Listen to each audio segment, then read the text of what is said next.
that it's uniquely different to this team. We've been able to sign some guys that we think we have a vision for and draft some players the same way.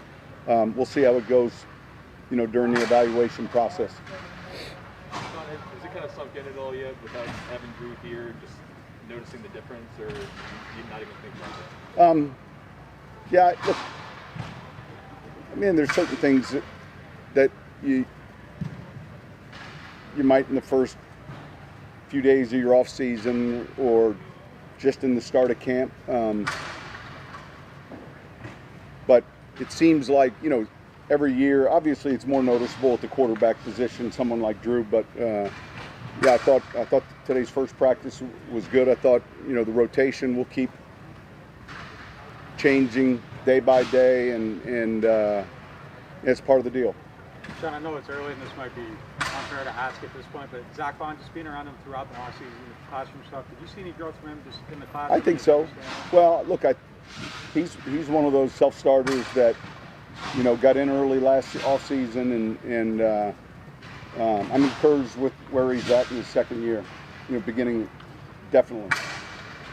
Coach, when you're evaluating the quarterbacks, is it practice against preseason games? Is it? It's all of it. It's all of it. We're evaluating kind of everything we're seeing. We're charting throws. We obviously understand what group they're with and all those other things, but it's the total of all of it. When you do something like that, though, even though you're looking at stuff every day, with all the experience you have in the league, how much maybe are you following your gut when you make a decision like that? That's part of it, but your gut is taking place. The decisions that you're arriving with are taking place, and you try as a coach not to come in with any. I was taught early on, let's evaluate what we see on film, and so that's formulated by a lot of reps. Coach, hey, what about the progression rating that Troutman, considering the responsibilities he's going to have now? Yeah, look, I'm pleased, and I said it last year. Part of it was our depth and the talent we had with Jarrett, and I think he's ready for an expanded role, and I probably, as much as anyone, held him back last year just based on the touches they got. But I think he's ready to see more balls and to grow into that position. Just so we don't blow this up, will different quarterbacks work with different groups on different days throughout camp? Yeah, absolutely. Coach, can you say anything about the Deontay Harris situation? About the what? Deontay Harris situation. There's not much to say other than, you guys will wait and see what transpires relative to any type of discipline. You guys will probably know before I will. Grant Haley, was that a personal related? Say it again? Grant Haley, personal related absence today? Yeah. But as far as the season, we all primarily just go work with him at guard and right now at right guard. So no center. Right now at right guard, and he's had a good off season. There's so many different moving parts. As a coach, I know you're challenged every year, but it's a different kind of challenge to do. Are you more challenged by the situation this year, knowing all the new faces? Does that give you like more of the spark maybe to? But I don't know that it's different. In other words, it's different because one of them has been a quarterback that's been with us for a long period of time. But outside of that, I think there's a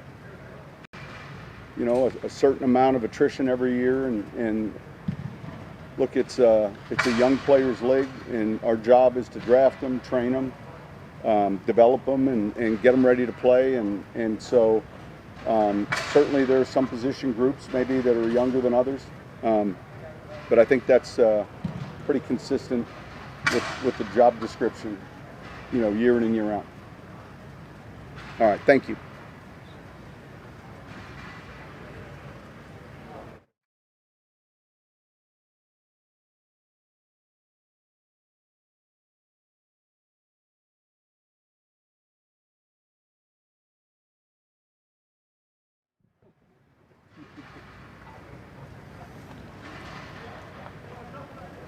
Fire away, guys.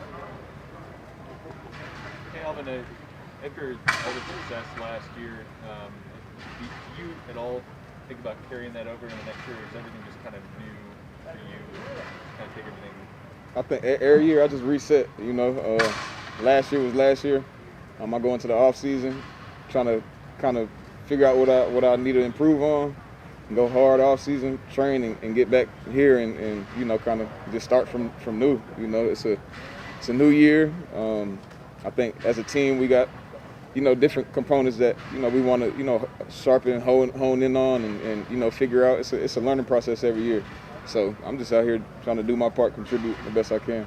And for you, like how beneficial was it being able to go into this offseason? I mean, healthier than you were last offseason. Yeah. You kind of focus your training. Man, I mean, it's a blessing. Your health is your wealth. So, I mean, to be able to come out of the season healthy and then kind of get back to training and be 100% instead of, you know, kind of basically trying to start from the ground up and, you know, rehab, then train and get strong, it's like, it's a world of difference. So, I mean, this offseason was great. Sharif, Swayze, I mean, they got me right. As always, I mean, it's the same thing. You know, I'm not changing my process. My process is the same. Alvin, I think a lot of us might take the screen pass for granted. It seems like a check down easy play. How much timing and rhythm has to go into that? And after you worked with Taysom a little last year, how much did you guys recognize we need to figure this out? And how has that been with Jameis? Man, I mean that play. I mean, it seems so simple, yet there's so many moving parts to it. And I think I get a lot of the credit for it, but I mean, you got to look at guys like Eric and Pete and those guys that are actually going and making the play come alive and the timing aspects with Jameis and Taysom. And then I get the easy part. I just get the ball and kind of run behind the guys that are doing all the work. But it's something that we work on. I mean, we try to make sure that we got that in our bag to be able to utilize and you know, kind of catch defenses off guard because, I mean, that's a play that if done right, and you know, we try to do it right every time. I mean, it's a explosive. And so. Have you had conversations with Jameis about trying to work out that rapport? He hasn't had a lot of heavy pass catching running backs in his Yeah, now me and Jameis have talked a lot. I mean, he comes to me like he wants to know now. He wants to know now, like, how do you see this? How do you like this? I'm like, Jameis, we gonna get it. It's all right. Like, you know, we got a long time to go before we got to be perfect. So, I mean, he's just eager to learn, and I love that about him. I mean, he wants everything right now, but you know, it's a process, and he understands that too. But he's still like, I understand it's a process, but let's go. And then Taysom, you know, I mean, Taysom, we've had time on task with a lot of these things, and he's still the same way. You know, he's trying to learn the little intricacies and just new tricks and just try to be better. That's what everybody's doing. Is there anything you got to do different based on the quarterback, or you just kind of do the thing I tell them, I'm like, bro, I'm right next to you, or I'm right behind you, so anything you need, you tell me. I don't need anything from you but to be you. That's it. I don't want to put anything. I mean, I feel like quarterback probably the hardest position on the field, other than maybe like Will kicking field goals. I wouldn't want to kick field goals. But that's why I tell Taysom and Jameis, like, whatever you need from me, whether it's, if you need me to point the mic, anything, just let me know, because I know they got a lot on their plate, and I mean, they gotta come out here and deliver and be on point for everybody, not just themselves. It's easy for me. I'm just a running back. I'm like, all right, well, what I got to do? I got to focus on one thing, holding on to the ball, but they got so much on their plate, so I'm just trying to be there for them, the outlet. And you mentioned Eric, he was way out in front. Yeah. How big of a benefit is that, just having offensive Shit, Eric was out. Pete was out there too. Y'all ain't see Pete rolling, but I mean, I think part of that, and like the screenplay, part of that is like the will to do it. You know what I'm saying? Because it's so easy to just, you know, be like, oh, well, Alvin's faster than me, so I'm going to touch my guy, and when Alvin passed me, it's over. But them dudes is running, like, they trying to find the next and the next. So, I mean, I appreciate that. That's when I can slow down and let everything develop. So that's why I say I got the easy part. I just sit back and kind of let it unfold in front of me and then pick where I want to go. So that helps with your patience? Hell yeah. I'm already patient, but when them dudes is running, it's like nobody wants to get hit by Eric or Pete. Right. So, shoot. How much double teaming did you see last year, and do you think Double teaming as far as? like on a route, as far as how much extra coverage did you see last year, and do you think you'll see a lot more of that? I think we see it. We see more and more every year. But I mean, you got to make a decision as a defense. Do you want to double me? Do you want to double Mike? We got Devontae out there. We got Tre'Quan. We got I mean, we got weapons on our offense. So when you double somebody, you got to understand that you're taking away from somewhere else. So you could double me if you want to. I'll do my job and sit there and decoy and play dummy, and somebody else gonna gas you. So, I mean, I will see more, and we'll find out a way to combat it. Hey, Alvin, I remember you telling us how you tried to emulate Drew's approach to the profession of football, and you've done that for a couple of years. And in his absence, how much have you thought about how you can now apply that, I guess, as a leader on the offense? Yeah, I think with me, my leadership, it's I'm not as much as a vocal leader as Drew was. I think I lead by example, and then like I don't know how to explain it. I think everybody understands my leadership style, but like going back to me saying I kind of emulate and try to learn how Drew led. Obviously, he's not here no more, and guys are looking to be led by somebody. Me coming in, I would be misleading everybody to trick myself into believing that I need to be Drew to lead this team. You know, I think my biggest thing is just focusing on being me and how I lead and doing that every day and being an example for the new guys, the younger guys, even some of the older guys that, are looking for, the next leader. I don't think it's hard. It's just, guys are looking for guys that are doing the right thing and know what's going on, and guys that know what's going on. And I feel like I know what's going on. I've been here a while. So, I mean, that's all it is. I think just being me and just bringing the energy that I have every day and doing the right thing. Time for one more, guys. Hey, Alvin. Normally I wouldn't ask this, but since you're wearing a mask, I kind of feel like I have to. Mm-hmm. Since you tested positive for COVID last year, does that factor into your decision to get vaccinated at all? No. And I guess to follow up, are you vaccinated? I might be. Fair enough. You don't have to answer, but I felt like Yeah, I'm vaccinated. Y'all good? Yeah. Cool. Hey, DD, why ain't trying to? That's HIPAA.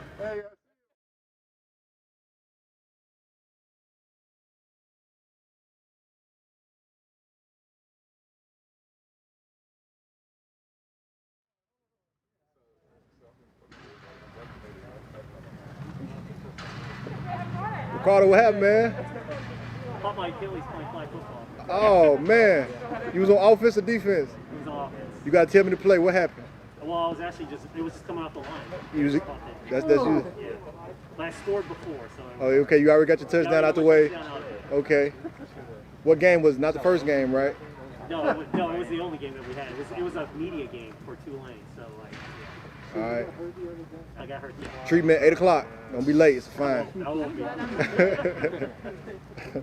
Glad it's not me anymore. You already did it. I know.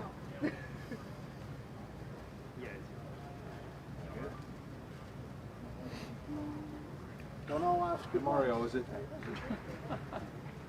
too early? I mean, when you're around this group, it's a lot of different guys.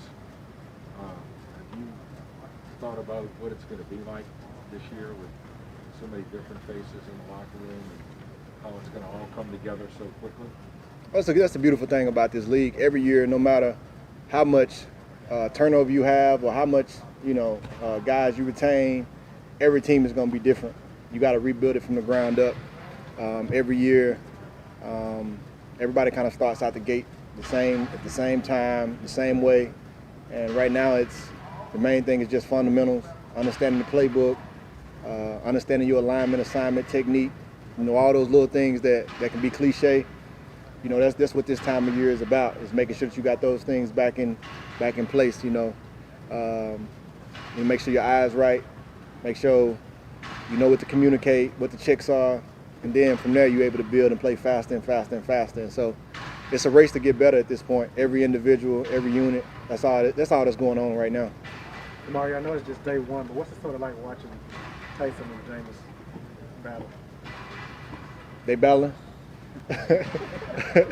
I mean, for me as a defensive guy, I'm just worried about my stuff. I got to worry about my checks. I got to worry about, seeing which tight ends in the huddle, seeing fullbacks, seeing the splits, the reads I got to make for the D-line. The checks I got to make for them, understanding my alignment, understanding my spacing. That's what I'm focused on. most time I'm not even conscious of who the quarterback is. So I think for you to be successful in this game, you got to get good at doing your job. And the more you can focus on your responsibility, the better off you'll be. And that's all I'm doing right now. Mario, apologies if you already been asked this, but does your leadership role change any? I mean, you're a pretty out front guy anyway, but does it change any? I don't think too much. Leadership is a lifestyle. It's not something you turn on in the locker room. It's not something that you turn on game day. It's so much that goes into that, and most of it is just about being an example. Anytime, any year, you come in, it's on those leaders to step out in front to exemplify and be an example of what our culture is. It's a reason why we've had so much success, over the past 3-4 years. It has to do with the culture, and that's the leaders, on this team, and that's not one or two guys. It's a group of them, and that's how you have that consistency and that continuity and that chemistry that continues to show itself, every year on game day. And I think the guys in the locker room that's been doing it will continue to do it, and that's what makes it so fun and so easy here. But isn't it kind of natural that in the absence of Drew Brees' voice, there might be more instances where someone else is going to have to have a voice for the whole team, and that might be you, or Better ask your question. I'm trying to understand what you're asking. Say that again. Well, isn't it natural that in the absence of a voice like Drew Brees, there'll be more instances where it's going to be somebody else's voice, right? And might that be your voice more often this year or not? Well, certainly when you lose a player of that magnitude, you don't have a player like that. I mean, it's, who we kidding? That's a Hall of Famer that just walked out of the locker room.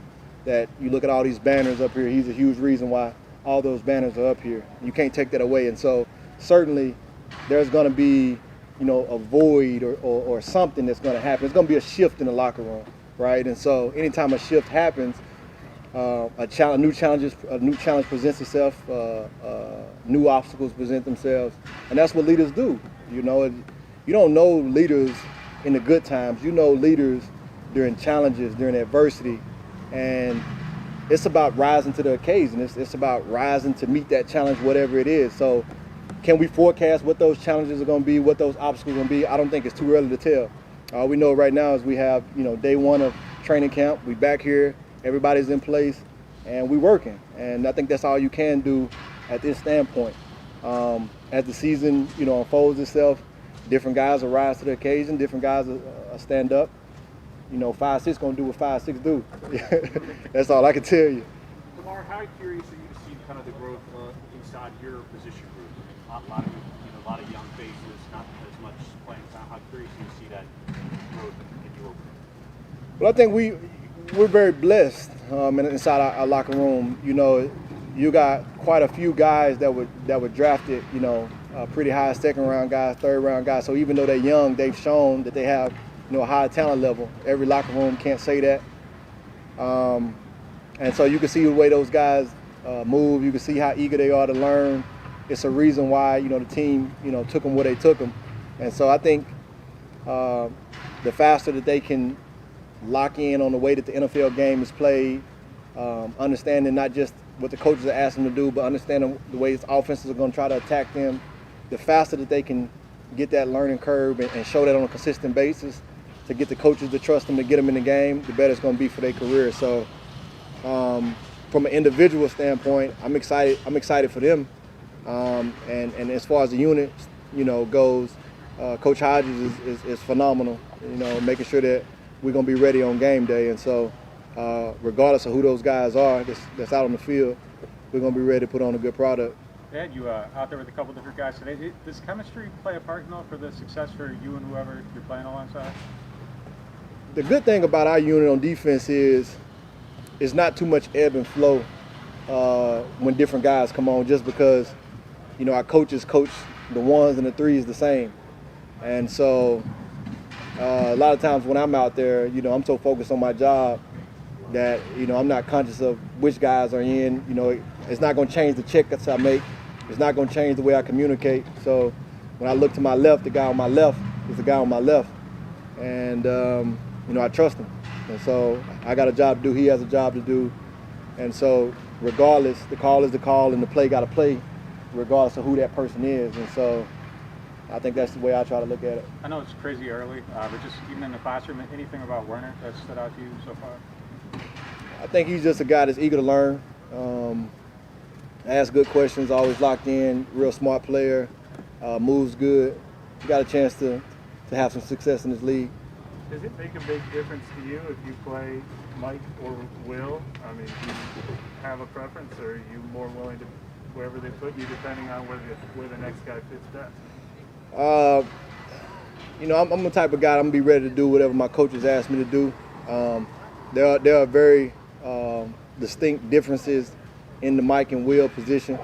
In the time that I've been here, I've been asked to play both, and have had a lot of success at it. So, you know, I think that breathes into my confidence that I can do whatever that they need me to do.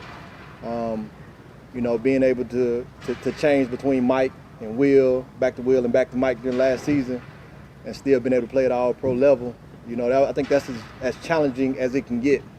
You know, and so from learning and, you know, adjusting your body, adjusting your techniques. So having gone through that and had success, I'm confident wherever they need me. Do you expect to play Mike long term at this point, or undetermined? Well, I think, you know, a lot of that depends on, you know, what happens, which guys step up and which emerge. Because I'm a guy that can have flexibility. Our whole room has to have the flexibility. So I'm used to being coached at both and understanding both. Right now they have me primarily at Mike, and so I'm cool with that. And if they change me, I ain't complained before, I won't complain now. Demario, because you have done it in the past, or you perceive yourself as leading the chant before every game? Because, you know, Drew Brees did it, and he wasn't available, you did it. Or you think that's one of your roles? You get the team fired up. I know you got to work on that, and thinking of all the games, but are you going to be the guy leading the chant? Well, I say to be determined. Let's keep the anticipation. Just one quick one on the defensive interior. You're going to be playing, you know, behind those guys, and it won't be Sheldon Rankins, and it won't be Brown, and then it won't be David for the first 6 games or so. I'm just curious as to, you know, your approach to handling, overseeing that turnover, or, you know, communicating with the new guys. Yeah, it's a challenge, especially, you know, not having a player like, you know, David, you know, early on in the season. He's proven to be one of the best interior guys in the league consistently. So it certainly makes a difference when he's out there and when he's not. But you've had young guys step up, Shy, Malcolm Roach, that play some good downs for us and have been productive. Plus on the outside, we got some dominant guys, and so and you're not gonna find a better defensive line coach in the league than Ryan, and so I'm not worried about what's going on up there. I know we'll be in good hands. All right, thank you guys. Thank you. Appreciate it. Appreciate it. We'll do Tre'Quan Smith here, and then Marcus Davenport.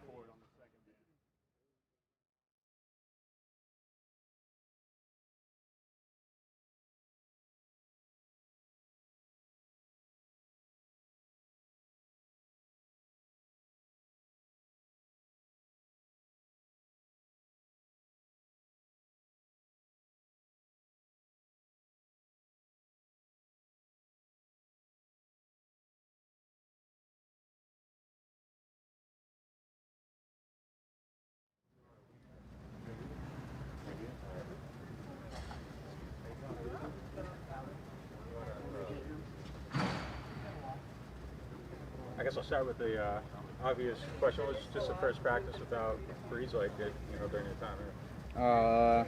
It's definitely different type of energy. But you know, it happens. Like Sean say, everybody comes to an end. Like the train stops. But it's different seeing him, you know, coming out the time he come out, you know, doing his warm up, you know, because I'm always paying attention to him. So it's definitely different. But you know, like they say, show must go on. Tre'Quan, how big of an opportunity do you think you have this season? Just given the circumstances and going into the fourth season, how big of an opportunity do you think you have? Personally, I feel like it's wide open for me right now. You know, sadly, Mike being gone for, you know, how long he's going to be gone. So the opportunity is basically up to me. You know, if I do what I got to do and I focus on my plays and myself, I feel like the opportunity can be substantial. Tre'Quan, what have you learned about yourself these first few NFL years, about your perseverance or anything else? What have you learned about yourself? Definitely perseverance. I feel like, a lot of times through my career thus far, I've been injured, each year. Like I've been dealing with something. My first year, turf toe, second and third year, basically ankle sprains back to back. So it's going to be hard, but you got to learn how to weather through the storm. You got to trust in yourself and believe in yourself, basically, and that's what I've been doing. And this year, if I stay healthy and I trust in myself, believe in myself, ain't no telling where I can go or how high I can go. You mentioned those injuries and nothing's promised, but do you almost feel like you were due for a good health year?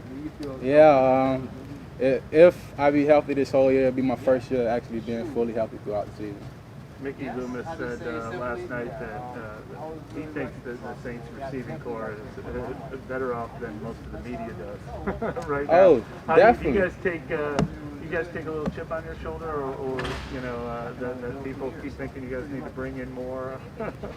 We try not to listen to the media, but some get in whether you like it or not. But we feel very confident in ourselves as players, as competitors, that we can compete with any other team, go against any DB you line up against, We're not scared of nobody. We feel like we don't need anybody, but, if they feel like, somebody come to help, we're going to welcome them. And because, at the end of the day, Mickey if they bringing in somebody, if he trusts us for a reason. And if he bringing in somebody for a reason, it's for a reason.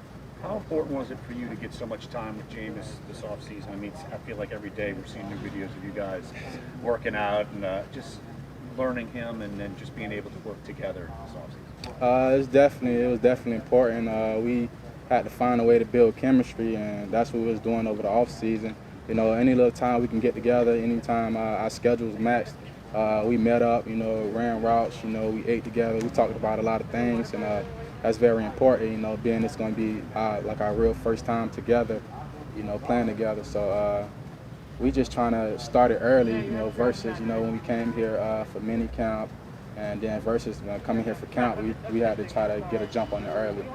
Does anything about what you do change based on who the quarterback is? Do you tailor anything to them?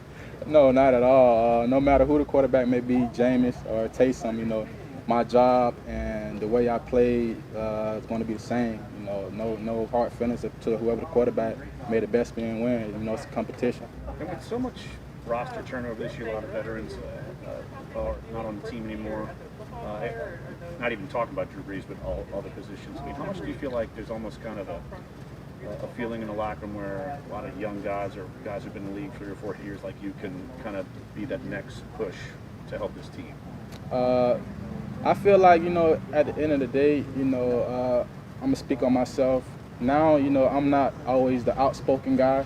Now I'm in a situation where I have to be outspoken, while guys looking up to me to be a leader. So that's what I have to do. It ain't the laid back chill mode. It's putting people in opportunities. You have to lead now. People are counting on you. So I feel like that's what it's going to be, especially in the receiver room. Trey, have you noticed like a difference in the mentality for like somebody like Marquez Callaway? Obviously, he was coming in trying to make the team as an undrafted guy last year that had some success. Like, do you see like more confident this camp than he was last camp, more willing to kind of speak out, stuff like that? Honestly, I'm gonna say right now in the receiver room, it's a lot of opportunity for a lot of young guys. The floor is wide open. It ain't no promising. Because ain't no telling somebody else can get hurt. But I feel like everybody got to be ready to step up. Because you really can come in here as an undrafted free agent like Callaway and be playing the whole season. So I feel like based on Callaway, he definitely have a different type of spark in his game, different type of confidence. But it's something like the younger guys got to have too. They ought to be ready at all times, and ain't no telling when your name's going to be called. Have you seen that from them so far, or is that something that they have to develop? I feel like some guys got to develop it, and I feel like some guys are already conscious, of it. Like, this is my opportunity to come out here, make a name for myself. And for the young guys, I feel like they didn't realize it yet, but sooner or later they're going to realize it. And then in the receiver room, it's just going to be a whole bunch of competition, and that's going to be best for the team. How long have you known that door was open for you to be kind of the wide receiver one early in the season? Is that something that drove you throughout the offseason to kind of embrace that challenge? I didn't know it until basically kind of like the draft day, but my mind was never focused on, being, listed as the number 1, number 2, number 3 guy. My job was, my mindset was always becoming come out here, do the best as I can, and when it's time for the season, I know I'm gonna be in the best position I could be because I gave it my all at the end of the day. Tre'Quan, when you talk about assignment alignment from a mental standpoint, where are you at now compared to your head swimming, you first come on the team, and where you got to line up, the coverages and all that? How confident do you feel like it's second nature when you're attacking the defense? Definitely this year, I feel like I know my alignment and my assignments. I feel like I can say the whole play, and like I can a player probably coach. I can probably know what the running back doing. What gap he can hit. Now I feel very confident. It ain't no second guess in my mind. I can literally go out there and probably say the whole play, know what everybody doing, including some of the linemen. That's how confident I am in myself. Cool. Thanks for All right. Thank you guys. Appreciate it, man. No problem. Trey, you need to try to get him to sell those shirts.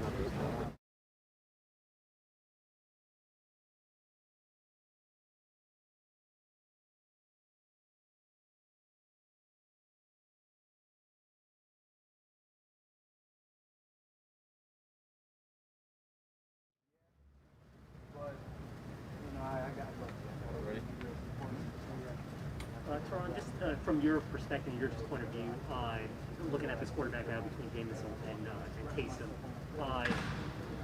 what are both kind of bringing in, and just have they kind of done their own way and trying to assess their stamp and their leadership on this team? Yeah, for sure. Two very strong leaders, 2 confident men. They both got unique styles, unique ways they go about business and how they do things. So, I think it's great. I think the first practice went really well. Offense had a lot of tempo. We had a lot of big plays. Well, would be big plays today. Terron, you talked about the uniqueness. What's sort of unique about the two? You've been following Taysom for a while and following James for a year.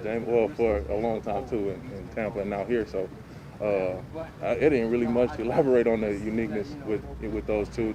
The different things Taysom can do, being a Swiss Army knife for so many years, and then primarily at quarterback.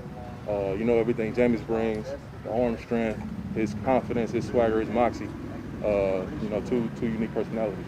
Terron, since Jameis is the newer one of the two, is there anything that stood out to you about his command of the offense or the huddle or confidence in his second year now in this system?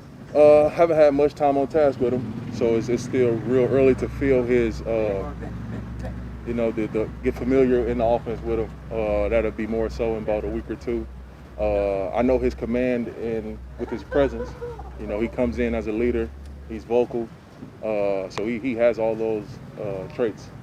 Terron, does your leadership role with this team change now any? You've grown into it since you've gotten here, but does it change or adjust any now? Not really. I try to help anywhere and any way I can with any player that see or something that I see. I'm more vocal, and I'm doing my job. Being a captain, being a leader. And we got great leaders on this team, on both sides of the ball. So I don't think anybody needs to just try to overtake 9. There's no replacing Drew. So we just fill in our role and do it to the best of our ability. Sean, the way you guys get down the field on those screenplays, obviously everybody on the line can run, but is that a mentality too, just to stick with it and just keep getting down there and get blocks further and further? Oh yeah, for sure. I think that's a strength of ours, being able to run in space. Make blocks in space, change the direction. So I think it's brilliant to use it. We got a lot of screens where the 3 interior guys get out, and it's not many 3 interiors that can move and change direction like ours. How beneficial is it to have Caesar in a whole camp and basically at a position where it's not center guard? It seems like it's going to be guard, and he's going to have basically a full go at it, opposed to last year. Yeah, no, I'm sure he'll tell you, and he's super excited about it. He get a chance to lock in at one position. He gets a fair start. Not many cover restrictions as last year when we came in. So he's looked great. He looks great. He's put the work in. It's always interesting seeing that jump from rookie year to second year. Having an off season away from college and all that good stuff. Terron, how much are you looking forward to having fans at camp tomorrow for the first time in 2 years, I guess. Man, can't wait. Can't wait. The fans is what make the game, man. Just bring the energy, especially the Saints fans. They are strongly invested, you know, and vocal. So they'll let you know how you feel and let you know how you playing, whether you ask or not. So I like it, though. It's a part of the game. I enjoy it. Ron, does AK bring kind of juice to the offense? Like, not even talking to him as a player, but just like his personality and everything. Like, how important is that for what he makes? AK is actually pretty laid back, man. Off the field, he's real laid back. He's pretty quiet. He has times where he'll you know, crack a joke or something. But mostly he's just chill, reserved. He walks slow. It's like all really fast people walk so slow. But on the field, they'll bring that energy and that electricity. You know, everything that we see every week, every day from him. Deontay Harris walks so slow. It's crazy. It's crazy. And just, I mean, today was like the first training camp practice you've done in probably 9 years now without Drew being the quarterback of the team. Yeah. I mean, what was that? Like, do you notice that? Do you even think about it? Is it like noticeable that he's not here? Yeah, I mean, look, I mean, we talking about the greatest. You know what I mean? In my eyes, for sure. And the New Orleans Saints. When you think of the team, you think of Drew first. So, not having him, you know, is different. You know, this is my 9th one with the Saints. And then I've been here now, and it's only me and Cam Jordan since I've been here, you know, for the whole time. So I've seen turnover, and I've kind of, you know, understand the adjustment and the movement going forward. It's part of the business. So who is like the first one in the building today that's like the role Drew occupies for so long? Wasn't me, so I can't really tell you. They was in here before me. Terron, do you think maybe, speaking of leadership with Drew, we asked Demario Davis this, will you maybe have an opportunity to maybe lead the team in a chant and get the fired up before the game, or you don't perceive that as your role? No, that's not me. We got Double D. Double D's been doing it the past couple of years. Him and Drew started a tag team, and then they was like, you know, LeBron and D Wade with it. So now D Wade retired, and Double D gonna take over. He gonna lead the chant. You're playing over the loudspeakers though. Seems to get a rise. We ain't gotta have that. Gotta drop BOA daily, really. Keep streaming too. I like it. Keep them streams up. All good? Thanks, No problem, man. Thank you.